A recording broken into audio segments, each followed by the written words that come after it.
Alors, nous allons commencer à les politologues de Pinero. Aïwa, Mbalima ou, nouvelle d'obé bi. Nereta don. Jamalien don maïnkoui.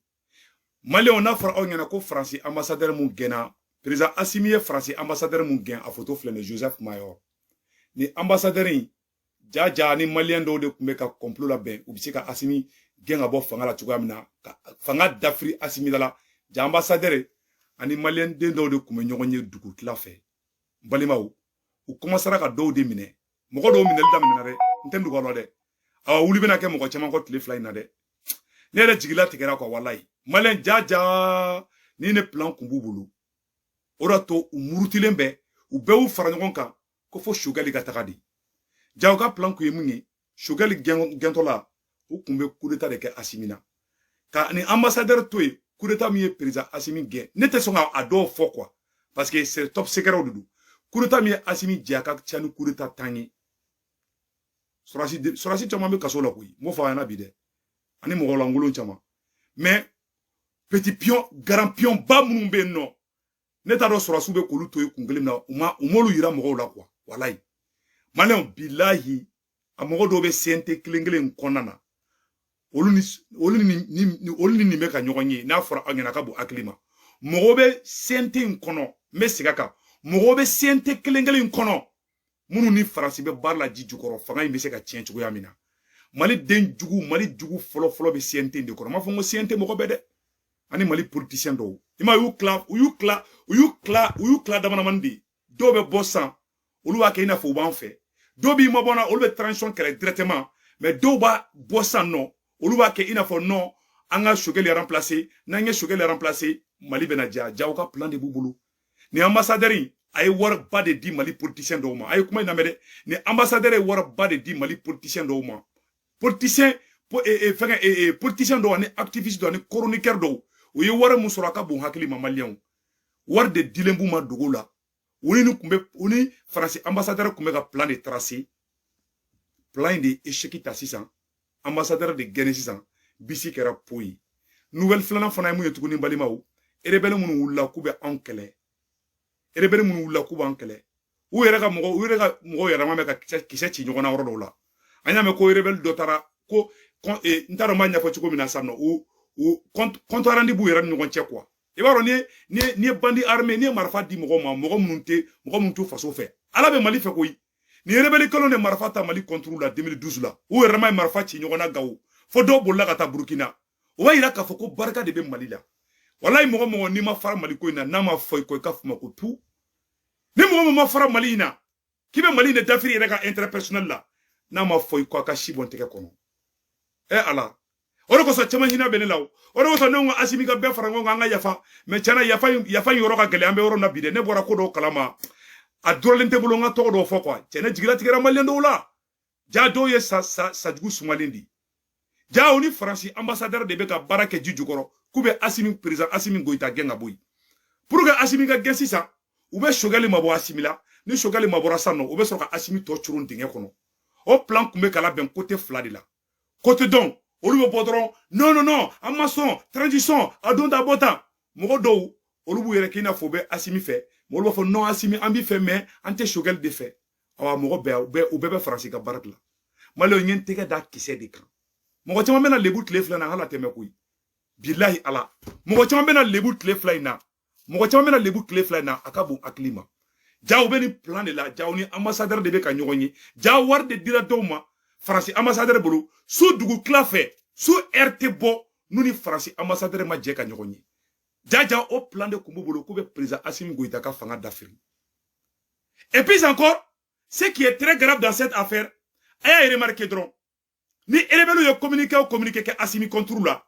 ni rebelle ye communiqué fɛn kɛ Mali contre la ni mɔgɔ ninnu de b'a bila u ka page sanfɛ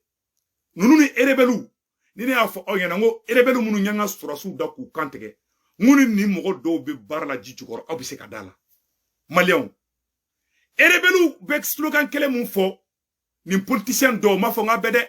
nin politicien dɔw ani rebelle u bɛɛ ka slogan ye kelen ye bilayi talayi i m'a ye u bɔra waati dɔ la n'u ye kuma fɔ rebelle fana bɛ bɔ ka sigi o ɲɔgɔnna si de kan u bɔra transition ko kɛlɛ la rebelle bɔra transition ko kɛlɛ la rebelle ko k'u tɛ Choguel fɛ ni politicien fana ko te Choguel fait parce que Choguel les rejette ou ya bo Choguel la sa ko Assimi parce que be Assimi de non fait malien wallahi mbe ka tien de fo onyana ay ni video ni garde de chama mena lebu clé flan na koy dudigi chama mena lebu clé flan na koy aw bulo fala me mo chama na bena teke chama na abena teke mo chama na ka bu aklima jame mali jola ja abe kanga mali ngini ka be mali chide ja abe kanga mali ngini ka chide ja aw ni mali jugu de bolo be nyogom bolo ja abe fe kanga mali d'Afrique aw daladi mais mali en bonne nouvelle do be sar la karamento no fo quoi mali armée bena kola maga comme nyogom madri ka ket depuis mali sikira mali armée beno ke dans quelques semaines seulement aya aussi ka klito ni vidéo là de dans quelques semaines seulement hein semaine ko de donner ama ala dele alaka anya bara bede bani nokui mali arbe mena kola maga ama sigini komini surprise bade ni besara la kama mali on mona de mena bo ana hala teme bilai memu nya fo bela jelingena ni mogo nunu uni erebelu ni mogo munu murutile menu be transition contre la wallahi ube uni franci ani erebeli kelengele nunu ube bolo be nyogombolo jaja dogola adobe CNT kono CNT kelengele aya remarqué dron ama Sénégal mogo to fana de mogo do be CNT kono be to ka kuma TV5 na ube kuma France 24 la ube transition mogo korofo ube kuma accord d'Alger ka ama Sénégal mogo to fana na aya remarqué mogo do be CNT kono kuma be ube ta kuma TV5 ni fauna aya remarqué dron aw mali faka baka chama be CNT kelengele ni kono billahi talai mali faga baga mali denjugu folo a bebe CNT kelengele ma fongo CNT mo nyoma be CNT ngono de e mo jugu fana be inde kaka mali klaflaye o denjugu chama be o be CNT ngono kaka mali klaflaye koni billahi ni ala na kracha denjugu do be awa bolo dara be kiseka ne na munya fo president Assimi ni jugu je jugu tije ne kante Assimi na tidimi ko blende parce que depuis Assimi a décret signé ko ka France gain nega juru Assimi iye juru de donner la wallahi awa yene sane fana yo de fa toujours ni mu ngani mayne bo fo mais il ne kename nyoko mbolo di fen bi protéger président Assimi ne se gutu ngara fana be tanto la de ça fo misa wallahi même mu nyefo malien onyena uya français ka coopéra munu bora kunu ima e makoro nya telia ko français coopérant fe be barake anga ambassade la ku beka a rentrer ko français coopérant munu konu be barake mali ministère la aw bise ka famia yani président Assimi Goïta kana français ka mali ministre so français ka représentant do kumbe no o kumbe banga ko be kalama président be sigo be ba kalama sisa Choguel de ko ay tigere fo Choguel kunde Choguel ko Assimi ngena ko Assimi kanga français ngenga boyande sare Choguel bu gêner de ou te sinogo to Choguel ou wuluto Choguel alu be shigo Choguel la awa ou te Choguel fe awa ne Choguel kene dumo atufa kuma bomananga ne fole flengena ou gena de Choguel ne Assimi de jera ka décision ta ani job ani ministre job ani strasin be ko ka nunu ko écarté ou écarté awa onyebe français ka représentant munu be barake ministère la ja olde kumbe ka mali ko be nyengini olde kuye espionne olde kumbe ka ngini chogomina Assimi ka fanga be bin chogomina ja o mogo ka bara de kunyoyi président Assimi de fana ko blé ko foite sarawla ko kana sanga ministère la de Assimi débarrasser ka bula mena o mola ko jugu ka président era ko ka taka France mali o kunte ka dowre ke mali kono o kumbe ka anga président Assimi Goïta o bise ka bin chogomi e bise ka jati mena chogomina conseil des ministres te kenima français do sigilenyi o de ko e France ka planye o plan kele ube ko de ke Côte d'Ivoire o plan kele ube ko de ke Sénégal o da to frafi président FFB no o tseka foi ke ni France ma ba kalama Assimi Goïta ni Choguel e ma Choguel ko mani France de awa faso denjugu site ke seka ke Choguel fe Choguel de ko Assimi kanga nunu genga boya no parce que ube u dona wo la Choguel dona o la Choguel ka kigun fo ka faga mo akila ko Choguel kele ma drome kele dinema ni Choguel kele nga fen dinema ni Choguel kele nga promesse tane ni promesse be ne se gutugara ni Choguel chambe oro na go bi na dile ndo ma na be na dima fara ni nya mina aka ken satai ne na tate Choguel ka mais bilay ne be sa Choguel no fe abu u biel be kule oro mi Choguel be yeni oro do ima u claflay c'est ça elebelu ya communication que semaine passée là Parce que l'armée malienne est en train de monter en puissance. Farasi be se ka an soro yoro ye. Shogel ya wo be ira Assimi ya wo be green. Shogel ko Assimi ma angu ko mo nge nu e espion di. Assimi fana a dégager ka boy. Assimi ni Shogel bi na fo flanu di. Aw ni alache, aw bi se ka famia. Ni mo fla kelme ka nyogo famia choko ya mina. Politiquement, Shogel est numéro 1. Militairement, Assimi est numéro 1. O ma nyom fla kele nga nyon soro. Aw be na o jode mana kana mo nyakoro. Farasika Johnny chaman de be no. Wa sengoro de. Ubo reke ina fo mari jolo ye. Mi bila ube farasika barat la. Faso denjugu ka chade, awa faso denjugu be de malotora fleni. Mbalimaw, faso denjugu folo be siente indi kono. Mo be siente kono, Mali klali obara ubore la. Mo be siente kono, farasika je ubore la. Faso denjugu qualité saba fefe be siente kono. Nta ala fo ka dugu. Awan kabara dobe ole la tode, olu be ka farasika je kemba utado. Ni ko biki be Shogel kelebi, ni ko biki be Shogel déstabiliser. Oye ibe ka farasika bara de ke indirectement o dugolente mo shila awane te Shogel ko kelela ne taye manikuli même ni ali mo do kera zonye kunu wallahi na kera almami bi ikanga nyina kunu tako ye mo ye comme 500 karay abe fode mako mo ni une grande personne mo jumbe ko defotila ne mo sigile fle mo defo benela ne mo sigile fle ne ka dossier obe na fora ibe kashi mais peut-être ta sonné à ko dabla tu as vu an be demiseni ma ko ndo ke ou be santemelu na anye ko do ke mais ni mo mi chance la domina an ata no dom barayi amero mina ko bi iriso be ka Ukraine attaquer bi Alassane Ouattara bora Farasi Alassane Ouattara la bo kaga fo kabe Amerique fait kabe Farasi fait ou be ka Afrique président be la bo Assimi makuma o guerre d'alliance de bon ni wati de anga nganyere renforcer ni wati de malien be kanga franyon ka Assimi deme ka Shogel deme ka be franyon ka mais mo munu be Farasi ka jela olu te ban korofoli la olu te ban kuma sensena olu te ban mogo la gosi la olu te ban kuma chigi chaka chaka fola olu ta ye téléphone chini jahiliyaw di malion kuma bamananga ni foli flo nyana Farasika opera munu kuma nga ministère la o ke Farasika espion di olu le kumetera nanga président ye fefeke u ba nyefo Farasingena Assimi de obe boy ko fe awa Mali politicien chaman de be munu ni Farasika me barra jiji korode ani erebelu il m'a remarqué, Erebelu pour la semaine passée là, ko job ka kuma chara, ko Shogel ka kuma chara, Shogel ka kuma kachako jugu, Erebelu yo fo, politicien yo fo, chroniqueur do yo fo, ou mo qualité saba awa ou beteke be nyogon bolo dugula. Ou yo woloni mundunde, Shogel yo wolo mamuso de dou. Donc, ou ba don politique sur la scène de politique don.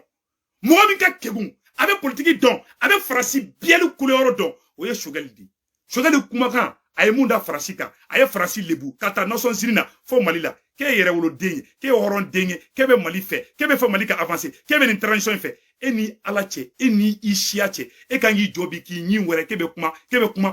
farali ko kumaka Shogel ya ni de di kaka vie blanc en danger ni Farasi Shogel soro bi bila abafa ni Farasi Assimi soro bi bila abafa aye de binijo ika clapeti kofe un bon à rien.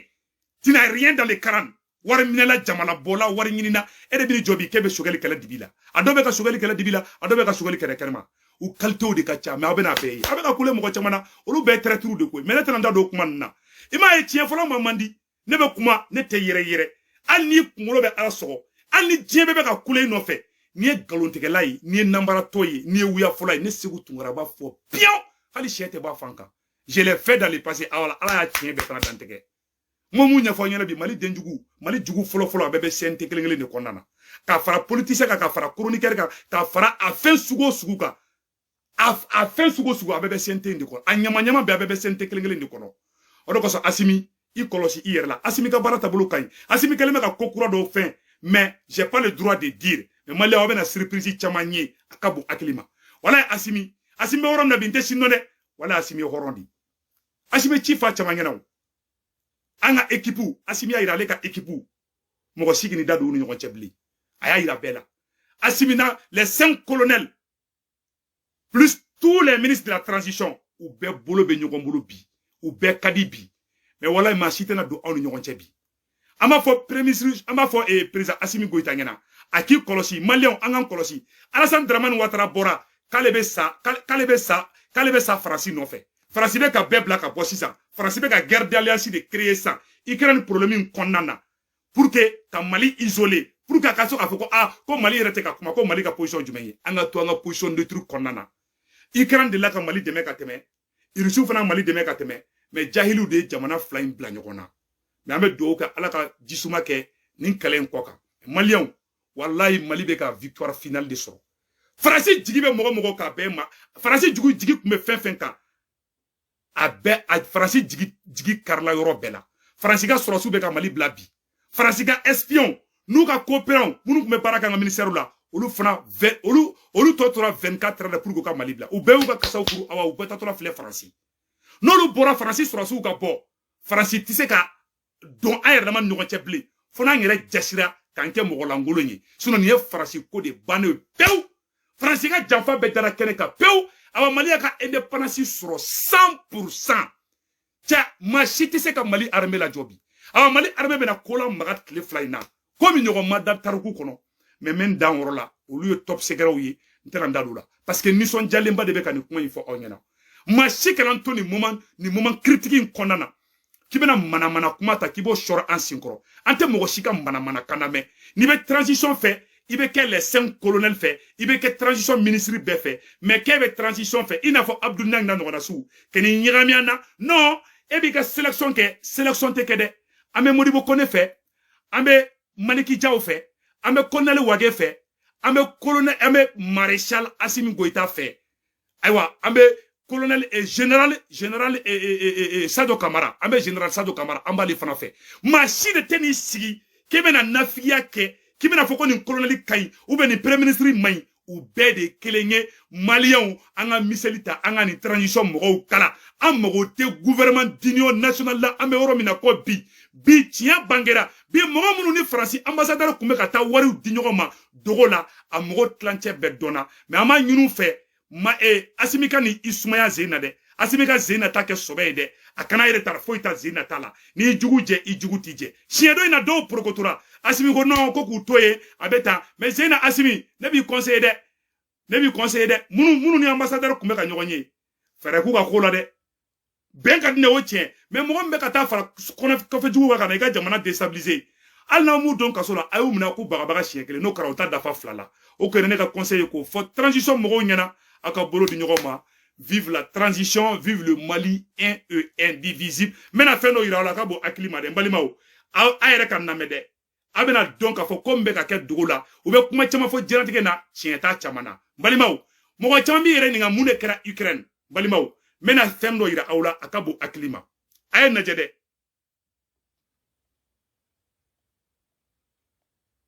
a ye nin yɔrɔ lajɛ. Est-ce que vous pensez que Vladimir Poutine, lui, pourra jouer le jeu à terme en se rapprochant des États-Unis contre la Chine? Pour l'instant, c'est trop tard. Il n'a plus confiance. Vous savez, on a oublié, puisque la presse occidentale passe son temps à faire de Poutine un méchant, on a oublié qu'après les tours jumelles, vous savez, le fameux attentat contre les tours jumelles le 11 septembre 2001, le premier à appeler George Bush fut Poutine. Et c'est Poutine qui lui a donné l'aide des services secrets russes pour retrouver Ben Laden en Afghanistan. Tout le monde a oublié. Poutine avait même l'intention d'adhérer à l'OTAN. Encore une fois, tout le monde a oublié. Et tout le monde fait passer Poutine pour l'agresseur. C'est lui qui a attaqué l'Ukraine, etc. On oublie simplement que le président Bush père avait promis à Gorbatchev de ne pas faire rentrer dans l'OTAN les pays de l'Est et les pays proches de l'URSS de l'époque. Donc si vous voulez, c'est les États-Unis qui ont trahi leur parole. C'est les États-Unis qui mettent des troupes à quelques kilomètres de la Russie. Et c'est les États-Unis qui fomentent les fameuses révolutions de couleur dont tout le monde loue ici, mais qui sont des révolutions contre des pouvoirs élus, même si c'est des pouvoirs pas vraiment respectueux des droits de l'homme, vous voyez. Donc il faut arrêter de faire de Poutine l'agresseur. C'est Poutine l'agressé. Alors évidemment, après, il se défend parce que c'est pas Yeltsin, il n'est pas alcoolique, et c'est pas Gorbatchev, il n'est pas faible. Voilà, et c'est un patriote russe raide, je dirais, qui ne recule devant aucun moyen, ça je vous l'accorde, hein, les assassinats, la cyberattaque, c'est un homme d'avant, hein, c'est un homme du 19e siècle. Pour lui, la guerre est l'autre moyen de faire de la politique selon la fameuse formule de Clausewitz. Hein, oui, j'en fais pas un saint. Vladimir Poutine est fanga ta domina. A guerra tubabu la di. kabe teria kenu yo ya a genga bu kerefe parce que irisi de do ay no kuma la mede Américain wulle ku be taga Ben Laden no fe mo mu ñu deme ka ye o ye irisi de o bera o make irisi fe ama ko infami ama gerin kun famia u ko de ko fu ka irisi ka ko de bampew tie sur la ka wuli ka taga ni dugu attaquer mambe do de ke ala ka jisuma ka froy mais quoi tien mo mi a fo bi ama bonne dade abora français ka tienda ko Zemmour bora ya befo Alassane Ouattara bora kalebe sa e français no fait Alassane Ouattara bora ka Poutine neni Nigeria présent au fana bora o ye Poutine neni c'est ça français be ka aka sous-préfet munube no ani anglais ka sous-préfet febe français be ka yala de Afrique kono ka Afrique présent bla o ka Poutine neni mais malien on ngana do jela de ni malien de fefe bora ka Poutine neni asimi amene ka don ka sola wallahi ante irisu ka côté là ante Ukraine ka côté là billahi anta flash ka côté là koy anye malien de ye ambe to position neutre de là un non allié de ante irisu ka côté là ante fa nga côté là anga semo nkola Ukrainien yo mo nyama de aye ni kuma la me le peuple ukrainien est un peuple digne bon fa o nyana bi Ukrainien yo horonde Ukrainien yo yere wolode Ukrainien yo Mali demet dans les passés Ukraine ni irisu be shia klendi ou be ko jamana klendi awa ou be Mali demet ka teme awa ou be Mali kadru formé ka teme Ukraine klengre moi je soutiens le peuple ukrainien je soutiens le peuple russe ou be Mali demet ka teme mbo fo onyana awa ou be shia klendi fanayi mais toi ou bla nyona ambero mina ko bi Ukraine ni irisi c'était le même pays abina fo ça non Ukrainien kan abina fo bamananga ni kasonga kambe chominde Ukrainien kan ni irisi kabete abe shia kelenge abe somogoma kelenge abe gulokulera kelenge ou be dugu kele mogodi mais toi de irisu ka dugu clac ka morceau ka clac ou soukou bla nyona ala mbero mina ko bi e Poutine meka Ukraine attaquer agla ko jonga surasu be Français ka surasu be Américain ka surasu be o bebe Ukraine goyi ama ko kono famiawo ko kono nga dunde imae Arabie Saoudite olu munu nge Américain ni Français ka allié olu ko coup d'attaque la arabu dugu be den grefe arabu dugu munu ko nafiye la France no fe ashimi dado Ukraine problème na e Alassane Ouattara e de be Côte d'Ivoire kebi dado Ukraine problème na ima farafi nga problème nye awte commune don ate kele mun don ata kun don Ukrainiens les Ukrainiens c'est des bonnes personnes hein on a besoin de candidat ala mais présent mais Ukraine kuna mo nyana ma de te Ukraine présent de ou ya chou de kabla irisula bilay sur Ukraine population abina fosa non Ivoirien mais Malien fait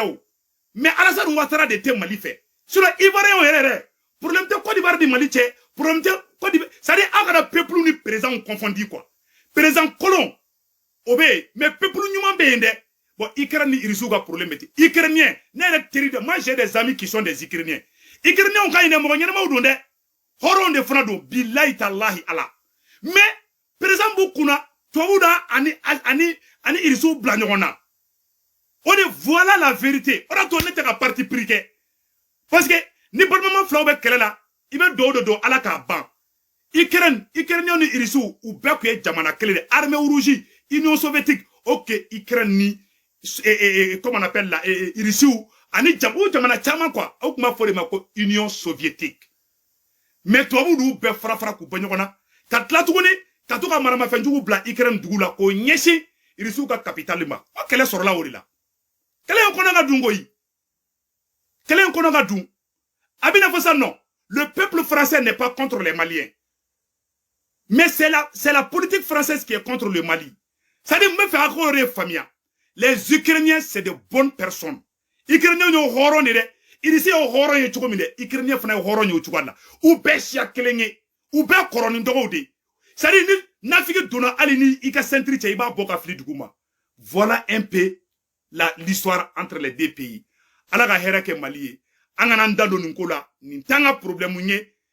Alassane Ouattara yi sendo ala Alassane Ouattara position ta Nigeria fana position ta mais Mali kana bu kono de akambe